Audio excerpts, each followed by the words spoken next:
Hello, ഈ വീഡിയോയിൽ നിങ്ങൾക്ക് പഠിക്കുന്നത് റിലേറ്റഡ് ആയിട്ടുള്ള കുറച്ച് ടിപ്സ് പറഞ്ഞുതരാം. First one is lecture notes. Lecture notes എന്ന് പറഞ്ഞു കഴിഞ്ഞാൽ ടീച്ചർ ക്ലാസ് എടുക്കുമ്പോൾ നിങ്ങൾ കേട്ടിട്ട് നോട്ട്സ് ഇമ്പോർട്ടൻറ്റ് പോയിൻറ്റ്സ് നോട്ട് ചെയ്യുന്നു. അതിൻ്റെ ഒരു യൂസ് എന്ന് പറഞ്ഞു കഴിഞ്ഞാൽ നിങ്ങൾക്ക് എക്സാമിന് വേണ്ടിയിട്ട് പ്രിപ്പയർ ചെയ്യുമ്പോൾ ടീച്ചർ ഇമ്പോർട്ടൻ്റ് ആയിട്ട് കണ്ടേക്കുന്ന ക്വസ്റ്റ്യൻസ് ഏതൊക്കെയാണെന്ന് ഐഡൻറ്റിഫൈ ചെയ്യാൻ പറ്റും. ലെക്ചർ നോട്ട്സ് എഴുതിയില്ലെങ്കിൽ നിങ്ങൾക്ക് എല്ലാം ഈക്വലി ഇമ്പോർട്ടൻ്റ് ആയിട്ട് ഫീൽ ചെയ്യും. എന്നാൽ ലെക്ചർ നോട്ട്സ് എഴുതി കഴിഞ്ഞാൽ ടീച്ചർ ഇമ്പോർട്ടൻ്റ് ആണെന്ന് പറഞ്ഞേക്കുന്നത് കറക്റ്റ് ഐഡൻറ്റിഫൈ ചെയ്ത് എക്സാമിന് വേണ്ടി പ്രിപ്പയർ ചെയ്യുമ്പോൾ നിങ്ങൾക്ക് കൂടുതൽ ഫോക്കസ് കൊടുത്ത് പഠിക്കാനായിട്ട് പറ്റും. ഇനി രണ്ടാമത്തെ കാര്യം, നിങ്ങൾ പഠിക്കുമ്പോൾ ഷോർട്ട് നോട്ട്സ് നിങ്ങളുടെ ഓൺ വേർഡ്സിൽ എഴുതി പഠിക്കുക.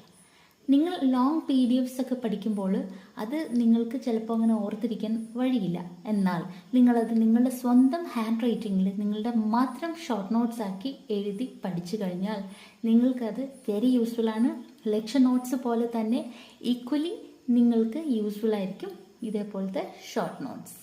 ഇനി വേറൊരു ടിപ്പ്, നിങ്ങളിപ്പോൾ കുറേ നേരം പഠിച്ച് ബോറടിക്കാമെന്ന് വിചാരിക്കുക. ലോങ് ആൻസേഴ്സൊക്കെ നിങ്ങൾ ഒരു എസ്സേ പഠിച്ച് ബോറടിക്കുകയാണെന്ന് വിചാരിക്കുക.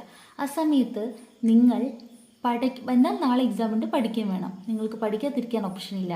അങ്ങനെ വരുമ്പോൾ നിങ്ങൾ വൺ വേർഡ്സ് പഠിക്കാം. അതായത് പ്രീവിയസ് ഇയർ ക്വസ്റ്റ്യൻ പേപ്പേഴ്സൊക്കെ റെഫർ ചെയ്തിട്ട് വൺ വേർഡ്സ് പഠിക്കുകയാണെങ്കിൽ നിങ്ങൾക്കത് ലോങ് ക്വസ്റ്റ്യൻ പഠിച്ചപ്പോൾ ഉണ്ടായ ഒരു ബോറിങ്ങിൽ നിന്ന് നിങ്ങൾക്ക് ഒരു റിലീഫും കിട്ടും. എന്നാൽ അതേപോലെ തന്നെ ഈക്വലി ഒരു 8 മാർക്സിൻ്റെ ക്വസ്റ്റ്യൻ കവർ ചെയ്യാനും നിങ്ങളെ കൊണ്ട് പറ്റും. Okay, thank you for watching.